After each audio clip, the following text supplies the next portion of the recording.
시칠과 인격의 성숙으로 표현되는 믿음. 그동안 믿음의 본질을 해오면서 믿음이란 무엇이며 어떻게 생기며 어떻게 자라나는가를 다루었습니다. 이제부터는 무엇이 좋은 믿음인가, 믿음의 문제에 있어서 조심해야 될 것이 무엇인가, 잘못된 믿음은 어떤 것인가를 다룰 것입니다. 우리가 좋은 믿음이란 것을 분별하고 전체적인 안목을 갖기 위한 이해를 위해서는 그동안의 믿음에 대한 설명들을 포괄적으로 좀 더 큰 그림을 분명히 해놓을 필요가 있습니다. 믿음이란 인격적 존재와 인격적 존재 사이의 관계이지 열심에 관한 문제는 1차적인 것이 아닙니다. 기독교 신앙에 있어서 믿음이란 것은 그 신앙의 대상인 하나님에 대한 이해요, 알미요, 교제입니다. 그래서 믿음이 생겨나는 유일한 방법은 하나님께서 우리에게 자신을 알리시며 찾아오시는 것으로만 시작이 됩니다. 하나님은 우리를 조작하시거나 조종하시기를 원하지 않으시고 설명하셔서 납득시키시기를 원하시며 우리를 그런 대등한 가치로 대접하십니다. 우리가 지금부터 이제 앞으로 배울 25강까지 배울 내용은 무엇이 좋은 믿음인가가 대전제로 되어 있는 거예요. 우리가 어떠한 믿음을 추구해야 되는가, 어떤 것이 성경에서 말하는 좋은 믿음이고 그렇지 않은 믿음인가를 지금 배우는 거예요. 그 중에서 우리가 하나님을 믿고 영접하는 믿음, 처음으로 시작하는 출발점인 믿음은 하나님께로부터 시작되어진다는 거예요. 하나님이 먼저 우리를 찾아오셔서 우리에게 그분을 알려주셨기 때문에 우리에게 믿음이 생긴 거예요. 이것이 구원에 대한 믿음이고 뒤에서도 배우겠지만 구원받은 믿음을 선물로 받은 우리는 더 열심을 내어서 하나님을 향한 하나님 백성다움의 성장에 자라나는 믿음을 위해서 열심을 내야 돼요. 그게 기도가 될 수 있고 헌신이 될 수 있고 경건 생활이 될 수 있는 거겠죠. 혼동하는 부분들이 그거예요. 구원에 관한 믿음은 하나님이 주신 건데 우리가 그걸 만들어내려고 애쓰는 사람, 또 반대로 우리가 열심을 내어서 성숙시켜야 될 믿음에 대해서는 방임하는 사람, 그렇게 갈팡질팡할 때가 많다라는 거예요. 그래서 믿음에 대한 이해를 우리가 바르게 해야 돼요. 구원에 대한 믿음은 무엇이고 성장하는 믿음은 무엇인가, 구원은 무엇이고 성화는 무엇인가를 잘 이해할 수 있어야 된다는 거예요. 창조시의 성경이 우리를 하나님께서 자신의 형상대로 만드셨다는 것이나 구원에 있어서 예수 그리스도를 보내사 우리를 구원하신 그 예수님을 믿는 것으로 하나님의 자녀로 만드시는 일을 모두가 하나님께서 우리를 어떤 존재로 어떤 가치로 인정하고 계시는가를 알려주시는 것입니다. 따라서 믿음의 성장은 하나님을 아는 것과 직결되는 믿음의 필수적이고 유일한 요소가 됩니다. 여기에서 안다는 것은 정보를 가지고 있는 정도가 아니라 인격적인 관계의 깊음을 말하는 것입니다. 이것은 요한복음 17장에 영생은 곧 유일하신 참 하나님을 아는 것이라고 말할 때에 아는 것입니다. 그래서 믿음은 하나님이 당신을 우리에게 보여주시는 것으로 시작할 수밖에 없고 그것만이 유일한 원인이고 시작인데 동시에 믿음이란 말이 갖는 인격적 대등성 때문에 하나님께서 자신을 알리신 것에 대한 인간의 자발적이고 열심 있는 반응이 요구된다는 차원에서 책임 또한 은혜 못지않게 중요한 부분을 이루게 됩니다. 첫 번째 믿음을 이야기할 때는 믿음의 출발점은 은혜라는 거예요. 전적인 하나님의 은혜. 그리고 동시에 이제는 그 은혜를 받은 우리들은 열심을 내어서 우리에게 믿음을 선물로 주신 하나님 앞에 반응해야 된다는 거예요. 그건 성화적인 부분을 이야기하는 거거든요. 성숙적인 부분. 이 두 가지 믿음이 같이 공존하고 있는 거예요. 우리 하나님의 백성들의 은혜의 믿음과 우리가 그 믿음에 반응하는 열심 함께 포함하고 있다는 거예요. 한국교회에서 믿음에 관한 가장 혼동하고 있는 것 중 하나는 생기는 믿음과 책임져야 하는 믿음의 구별이 모두 모호하다는 것입니다. 은혜로 받은 믿음이 있고 내가 책임져야 하는 믿음이 있는 것입니다. 그래서 믿음의 성장을 위해 요구되는 것은 언제나 하나님께서 우리를 찾아오시고 하나님께서 우리에게 항복시키기를 원하시는 하나님의 하나님 되심과 그의 성품과 인격에 대한 우리의 책임 있는 반응입니다. 그것은 하나님을 닮는 것, 예수 그리스도를 닮는 것, 그리고 바울을 닮는 것에서 살펴본 바와 같이 성품적이고 인격적인 것입니다. 우리가 기도를 하거나 성경을 보는 것은 언제나 이 인격자이신 하나님을 만나고 하나님께 영향받는 것이며, 그래서 우리가 기도를 하면 그것이 주문을 외우는 것이 아니라 하나님 존전에 나아가는 것이며 그분의 품을 찾아드리는 것과 같음을 분명히 인식해야 됩니다. 내 열심과 소원을 하나님 앞에 열심히 관철시키는 것을 믿음이라고 하지 않습니다. 좋고 강한 믿음은 하나님을 인격적, 성품적 차원에서 아는 것이고 담는 것이고 기대하는 것입니다. 반대로 거짓되고 잘못된 믿음은 닮아야 하는 믿음의 내용과 목표를 놓치고 하나님을 수단으로 쓰는 것이며 자신의 믿음의 책임을 놓치고 상대방에게 짐을 떠넘기는 것인데, 이런 것들이 대표적으로 신앙상의 잘못된 것입니다. 저와 여러분 이 자리에 온 게 강압적인 게 아니라 하나님의 설득에 의해서 온 거라는 거예요. 은혜로 온 거라는 거예요. 내가 교회에 와서 잘 믿어야지라는 마음이 있기 전에 하나님이 그 마음을 주시도록 역사해서 이 자리에 오게 된 거라는 거예요. 이건 하나님의 은혜예요. 하나님의 강건적인 은혜. 그런데 그렇게 강건적인 은혜 가운데 여기 왔다면 이제는 내가 하나님을 알아가고 닮아가기 위해서 노력하는 책임이 있어야 된다는 거예요. 그 부분을 놓치지 말자라는 거예요. 전체적인 이해와 긴 안목을 가지고 보면 신앙이 좋다는 것은 어떤 특별한 초월성이나 종교적인 형태로 나타나는 것이 아니라 상식과 일반으로 나타난다고 정의할 수 있습니다. 이 말은 우리의 좋은 신앙이 초월로 자꾸 주장되는 것을 교정하려는 표현입니다. 신앙이 좋으면 상식으로 나타납니다. 그것이 본문 에베소서 1장 7절 이하의 말씀입니다. 그런 차원에서 다시 한번 보겠습니다. 우리는 그리스도 안에서 그의 은혜의 풍성함을 따라 그의 피로 말미암아 속량 곧 죄사함을 받았느니라. 이는 그가 모든 지혜와 총명을 우리에게 넘치게 하사 그 뜻의 비밀을 우리에게 알리신 것이요 그의 기뻐하심을 따라 그리스도 안에서 때가 찬 경륜을 위하여 애정하신 것이니 하늘에 있는 것이나 땅에 있는 것이 다 그리스도 안에서 통일되게 하려 하심이라. 그리스도 안에서 통일은 구원, 회심 이런 것만 그리스도 안에 있는 것이 아니라 그리스도로 말미암아 만물이 하나님과 화목하며 하나님의 크신 재창조 사역으로 그리스도로 말미암아 모든 세상이 변하는 것을 말합니다.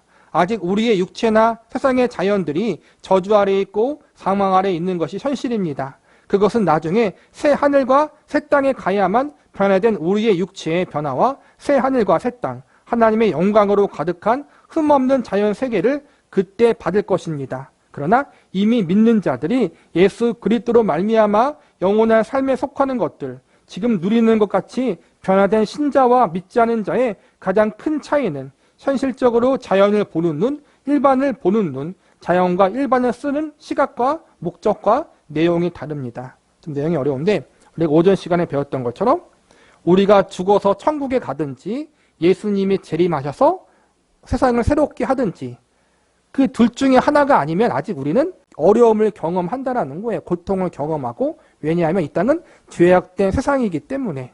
그런데 그럼에도 불구하고 우리는 이 죄악된 세상에서 하나님의 은혜로 예수님의 대속의 공로로 구원받은 하나님의 백성이기 때문에 아직 천국이 임하지 않았지만 이미 구원받은 하나님의 백성으로서 믿지 않은 자들과 다르게 살아야 한다는 거예요. 새롭게 거듭난 자로서 합당하게 살아야 한다는 거예요. 근데 그것은 초월적이고 신비적인 어떠한 경험이 아니라 우리의 주어진 삶의 자리에서 하나님 백성답게 하나님을 닮아가는 삶, 예수님을 닮아가는 삶을 살아가면서 드러나고 보여진다는 거예요. 천국을 경험하고 하나님의 음성을 보고 환상을 보고 그게 믿음적인 부분이 아니라 이 죄악이 관영한 이 땅에서 하나님 중심적인 삶, 하나님을 의식하면서 때로는 내가 억울한 일을 당하고 손해를 보고 어려운 일을 당하지만 하나님이 다 아시지, 하나님이 보고 계시지, 하나님이 나를 붙잡고 계시지라는 그러한 믿음을 갖고 끝까지 하나님의 백성다운 삶을 살아가는 것, 여러분의 삶의 자리에서 그렇게 살아가려고 노력하는 것, 그리고 그 이유와 목적이 하나님 때문에 그런 거란 말이에요. 예수님의 생명 때문에. 나를 이렇게 새롭게 하기 위해서 예수님이 그분의 생명을 주셨는데 내가 지금 여기서 이렇게 살면 안 되지. 더 거룩하게 순결하게 하나님이 기뻐하시는 뜻대로 살아야지.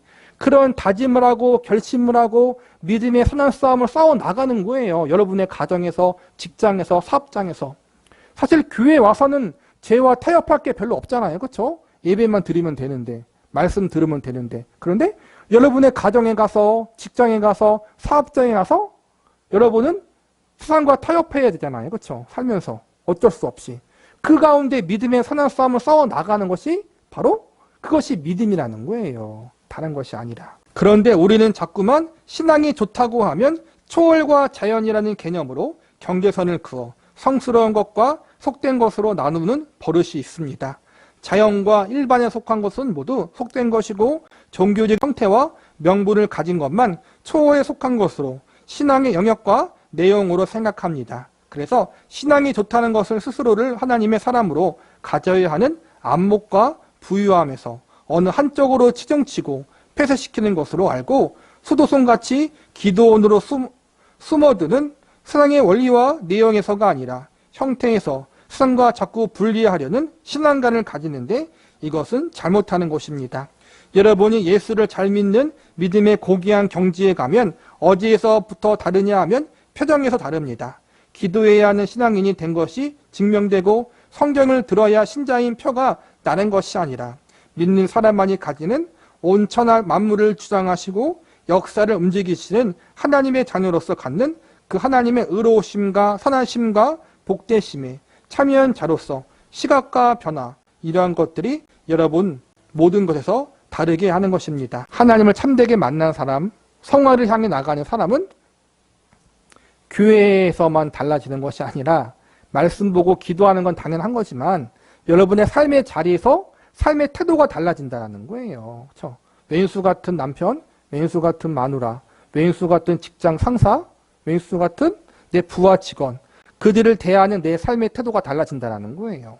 그게 가장 어려운 거잖아요. 그렇죠? 욕 나오고 삿대질하고 싶고 한 대 치고 싶은데 내가 법정에 설까 봐 무서워서 안 치는 것이 아니라 하나님 때문에 참는 거예요. 하나님 때문에 그들을 더 잘하게 되고 그런 모습이 우리의 변화된 믿음의 표현이라는 거예요. 우리는 자꾸만 기도하고 말씀 보고 전도하고 당연히 중요한 거예요. 그럼 경건생활, 당연히 경건생활 중요한 거예요. 그런데 그것만 거룩하고 그것만 믿음이고 다른 것은 믿음이 아닌 것처럼 생각할 때가 많이 있다라는 거예요. 근데 그게 아니라는 거예요.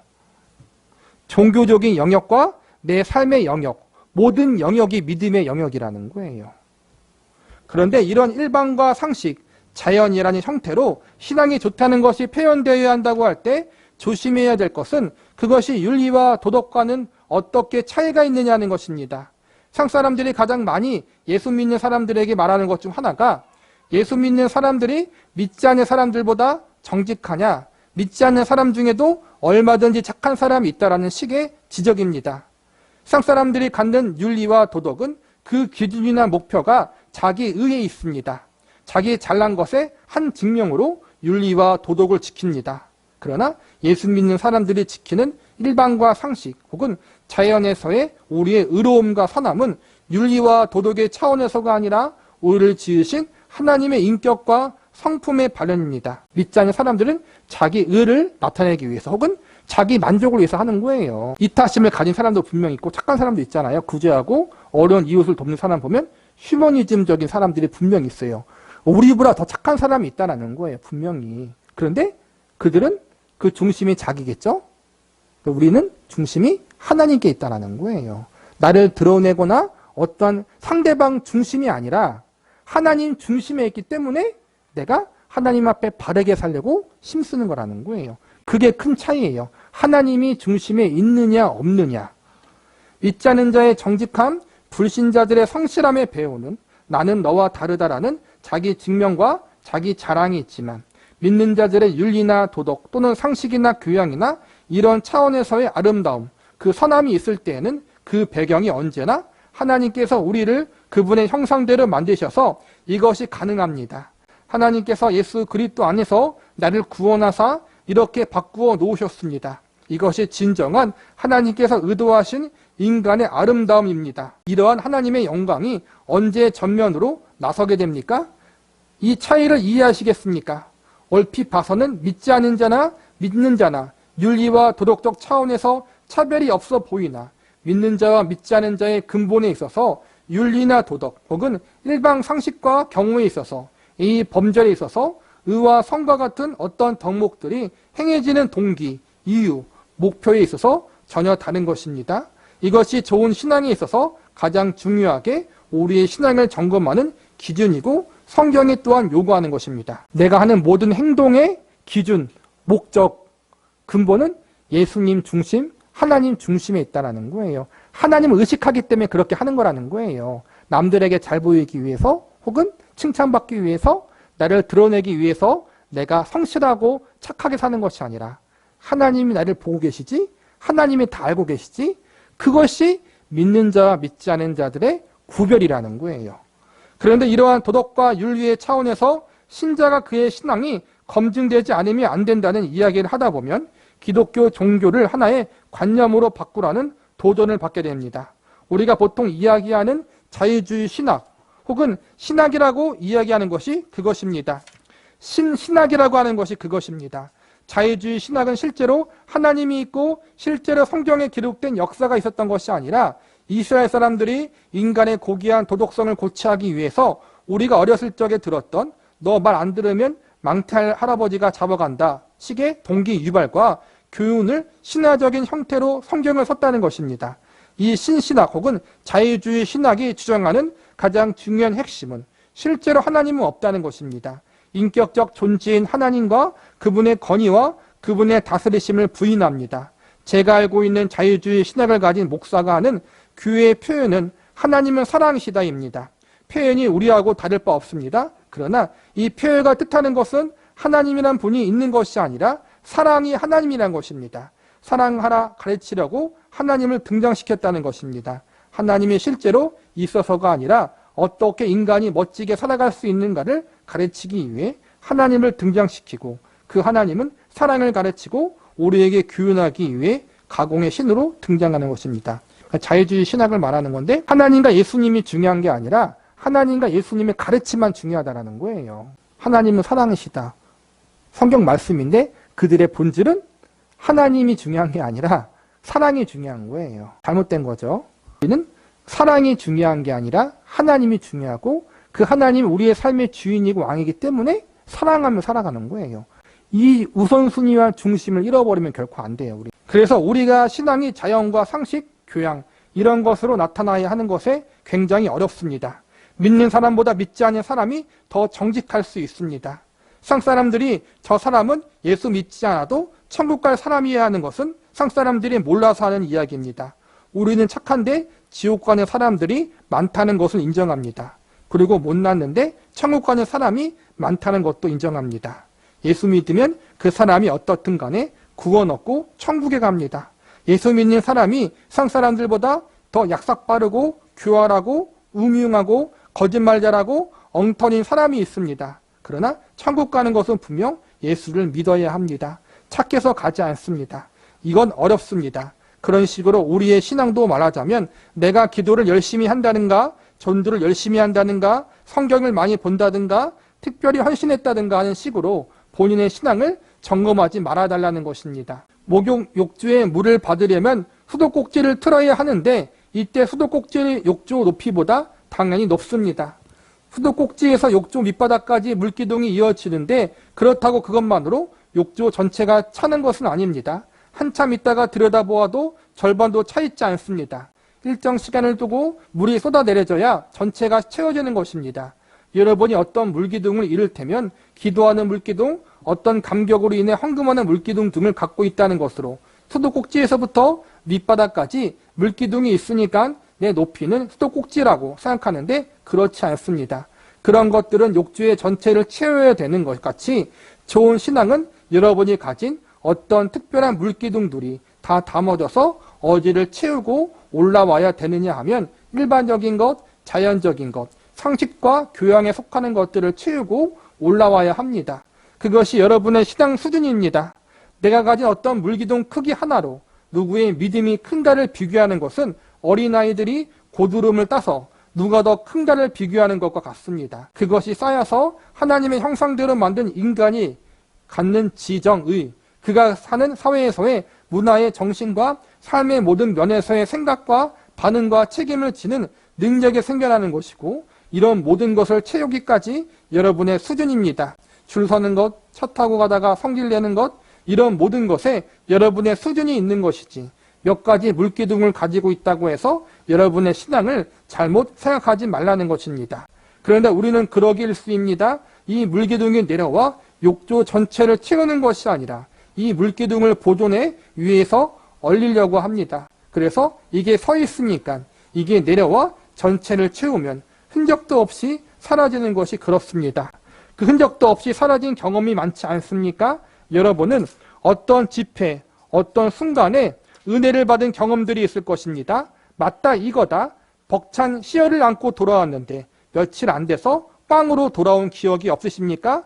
그것은 꽝된 것이 아니라 그 물기둥이 욕조 전체에 퍼져서 전체로는 2mm쯤 수위가 상승한 것입니다. 받을 때는 많은 물기둥이 받았는데 그 감격이 왜 며칠 가지 않아서 없어졌느냐 하면 그건 없어진 것이 아니라 여러분 전체의 인격의 수위를 2mm 정도 높인 것입니다. 그러니 흔적도 없습니다.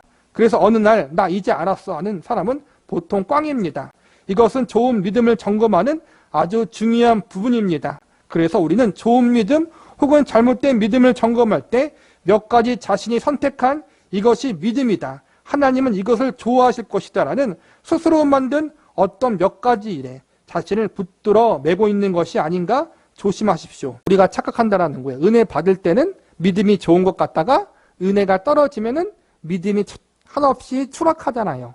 그게 믿음이 없어지고 은혜가 없어진 것이 아니라 우리가 그 믿음을 받아서 우리의 믿음의 욕조에 채워놓은 거예요. 그런데 그 욕조에 얼마큼 채워졌냐? 2mm밖에 안 채워졌다는 거예요. 그게 계속 채워져야 하는 거예요. 2mm, 1mm, 1년, 2년, 3년, 10년 죽을 때까지 그 믿음의 욕조를 채워서 그 욕조가 높아질수록 내가 성숙해지는 거예요. 그건 단번에 되는 것이 아니고 한두 가지 내가 열심히 내는 것으로 되는 것이 아니라 모든 삶의 영역에 걸쳐서 내가 하나님 앞에서 믿음으로 살아가면서 점점 채워지는 거란 말이에요. 크게 실망할 건 없는 게 어쨌든 조금씩 채워짐으로 내가 성숙해지고 성화되어지고 있는 거예요. 그러니까 단숨에 그게 되지 않았다라고 할지라도 실망할 필요 없고, 반대로 내가 한두 가지 엄청난 어떠한 체험과 열심을 통해서 믿음이 크게 상승했다라고 교만할 필요도 없다라는 거예요. 그러면 그게 2mm밖에 안 된다라는 거예요, 여러분. 믿음이 좋다는 것이 무엇인가를 제가 즐겨 인용하는 마태복음 7장을 보겠습니다. 그날에 많은 사람이 나더러 이르되 주여 주여 우리가 주의 이름으로 선지자 노릇하며 주의 이름으로 귀신을 쫓아내며 주의 이름으로 많은 권능을 행하지 아니하였나이까 하리니 그때 내가 그들에게 밝히 말하기를 내가 너희를 도무지 알지 못하니 불법을 행하는 자들아 내게서 떠나가라 하리라. 성경은 언제나 이렇게 되어 있습니다. 너희가 내 이름으로 여기는 소자 하나에게 물 한 그릇 준 것을 내가 기억하리라. 내가 여기고 있는 어린 소자 하나를 돌아보지 않는 것은 내게 하지 않은 것이다. 우리는 이 부분을 놓치고 있습니다. 선지자 노릇하고 귀신을 쫓아내는 것이나 하나님의 이름으로 어린 소자를 섬기는 것이나 하나님 보실 때는 똑같다라는 거예요. 우리는 뭐예요? 선지자 이름으로 귀신을 쫓아내는 것, 기도하고 말씀 보는 것만 하나님이 기뻐하는 거라고 여기잖아요. 그게 아니라는 거예요. 그것이 우리의 삶의 영역 가운데 하나님의 백성다움으로 표출되어져야 한다는 거예요. 믿음이 좋다는 것은 우리가 생각하는 것과 다릅니다. 우리가 좋은 믿음, 믿음의 본질을 추적하면서 확인했던 것은 우리라는 존재는 무엇인가였습니다. 하나님의 형상대로 지음받았으며 예수 그리스도로 말미암아 구원을 얻었다는 우리라는 존재가 무엇인가? 우리는 하나님 앞에 쓸모있는 기계가 되는 존재가 아닙니다. 하나님은 우리를 수단이나 방법으로 무슨 도구로 쓸 마음이 없습니다. 하나님은 우리 자신이 목적이십니다. 어느 부모가 나중에 잡아먹으려고 자식을 키웁니까? 부모의 최고의 목표는 자식이 잘 되는 것입니다. 저걸 잘 키워 늙어서 힘없을 때 빼먹어야 되는데 라고 자식을 키우지 않습니다. 그것을 성경은 우리에게 가르치는 것입니다. 하나님의 목적은 여러분 일시켜서 부려먹으려는 것이 아니라 여러분 자신에게 있다는 거예요. 우리가 자식을 키워서 알잖아요. 똑같대요. 하나님의 마음이 그 마음, 그 이상이라는 거예요. 우리가 잘 되기를 바라는 마음. 잘 되는 게 뭐예요? 이 땅에서 잘 먹고 잘 사는 것이 아니라 하나님의 백성답게 살아가는 것. 하나님을 더 알아가고 그분을 더 사랑하고 닮아가기를 바라신다는 거예요. 하나님이 예비하신 천국의 기업을 물려받는 존재로 합당하게 자라나기를 바라신다는 거예요. 그래서 우리가 여러 가지 연단을 받고 훈련을 받는 거예요. 그런데 우리는 자꾸 쓸모있는 자가 되려고 하는 것입니까? 그것이 꼭 나쁜 것만은 아닙니다만 몇 가지 쓸모있는 것으로 인해 꼭 해야 되는 다른 부분을 놓치면서도 본인이 좋은 신앙인이라고 생각하는 것이 문제입니다. 그래서 한국교회는 좋은 신앙이 능력 있는 것, 열심 있는 것으로 가고 말았습니다. 어느 곳에서나 자랑과 심판이 난무하고 있습니다. 믿는 사람끼리 친하지 않습니다. 조금 쓸모있는 일을 했다고 생각하는 사람은 언제나 자랑스럽게 다른 사람들을 흉보고 비난하고 심판할 자격이 있다고 생각합니다. 예수 믿는 사람들의 공통된 자세는 언제나 감사하는 자고 겸손할 수밖에 없습니다. 여러분의 신앙은 지금 어떤 자리에 있습니까? 이 질문을 하면 물론 여러분 중 내가 한두 번 잘한 것 가지고 기고만장했구나 이렇게 스스로를 경고하는 분도 있을 것입니다. 그러나 이것은 더 많은 분들에게 여러분이 잘못하고 있는 것이 아니라는 것을 권하고 싶어서 하는 질문입니다. 여러분은 쓸모 있어야 하나님 앞에 칭찬받는 신앙인이 아니라 그저 누가 알아주지 않고 특출나지 않지만 속이 조금씩 차여가고 자라나고 있으며 여러분이야말로 하나님의 참다운 백성이고 하나님 안에서 복받은 자녀인 것입니다. 나 이런 거 못하고 있어. 나 저런 거 못하고 있어. 나는 하나님을 위해서 보란 듯이 해놓은 것이 없어. 이런 것으로 걱정하지 마십시오. 우리가 자녀에게 요구하는 것이 무엇입니까? 단 하나. 공부 아닙니까? 공부라는 말이 우리가 자식에게 바라는 건 단 하나. 자식이 잘 되는 걸 바라는 게 자식 부모의 마음인 것처럼 하나님도 자식이 잘 되는 우리가 잘 되기를 바란다라는 거예요. 그래서 하나님이 공부를 시킨다는 거예요. 또한 공부? 하나님을 알아가고 하나님을 더 사랑하고 하나님을 닮아가는 공부를 시킨다는 거예요. 왜냐하면 그게 제일 좋은 거고 그게 가장 큰 복이기 때문에 우리는 지금 그 과정 속에 있다는 거예요. 그러니까 지금 당장 못했다고 해서 실망하지 말라는 거예요. 그 공부는 언제까지 하는 거예요? 저와 여러분이 천국 가는 그날까지 하는 거예요. 그래서 30살 먹는 사람이나 40살 먹는 사람이나 50, 60살, 70살 먹는 분이나 지금 그 과정 가운데 있는 거예요. 조금 늦고 조금 빠른 게 있을 뿐이지. 그러니까 실망하지 말고 그 공부를 잘 하자라는 거예요. 잘. 그런데 잘나고 경쟁하고 생색내는 몇몇 사람들이 잘못 때문에 한국 교회가 더 많은 정당하게 하나님의 사람으로 부름받고 있는 사람들로 하여금 난 아닌가 봐라는 이상한 절망과 열등감을 낳게 됩니다. 그것이 더 무섭습니다. 여러분이 잘하고 있는 것입니다. 앞서 사람이 꼭 잘난 것이 아닙니다. 믿음이란 한 평생을 놓고 만들어 나가는 싸움이지 어느 한순간에 앞섰다고 해서 그 사람이 1등인 것이 아닙니다. 이 말이에요, 여러분. 한 평생 가는 거예요. 교만하지 마세요. 내가 지금 잘났다고. 또 반대로 내가 지금 못났다고 너무 낙심하지 말라는 거예요. 여러분 모두가 하나님의 크신 은혜 가운데 어떻게 부르심 받았는가 아십시오. 에베소서 1장의 말씀을 다시 한번 확인합시다. 우리 주 예수 그리스도의 하나님 영광의 아버지께서 지혜와 계시의 영을 너희에게 주사 하나님을 알게 하시고 너희 마음의 눈을 밝히사 그의 부르심의 소망이 무엇이며 성도 안에서 그 기업의 영광의 풍성함이 무엇이며 그의 힘의 위력으로 역사하심을 따라 믿는 우리에게 베푸신 능력의 지극히 크심이 어떠한 것을 너희로 알게 하시기를 구하노라. 이것이 우리를 향한 주님의 목적이라는 거예요. 알아가는 것, 닮아가는 것. 십자가에 감격이 있으십니까? 그렇다면 그 이유도 기대하십시오. 십자가는 시작입니다.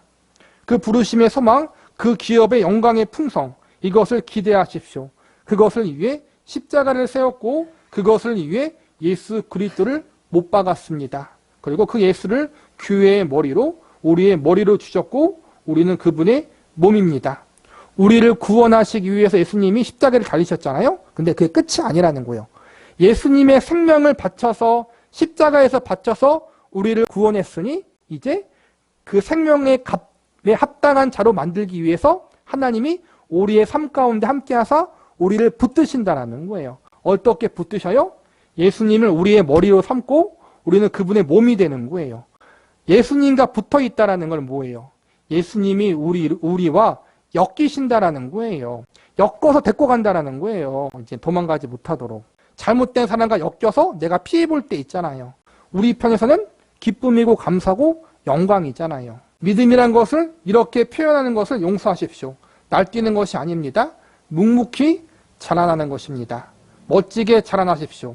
씨름하는 소를 키우는 것이 아니라 우유 잘 나오는 살찌는 소가 되어야 하는 것입니다.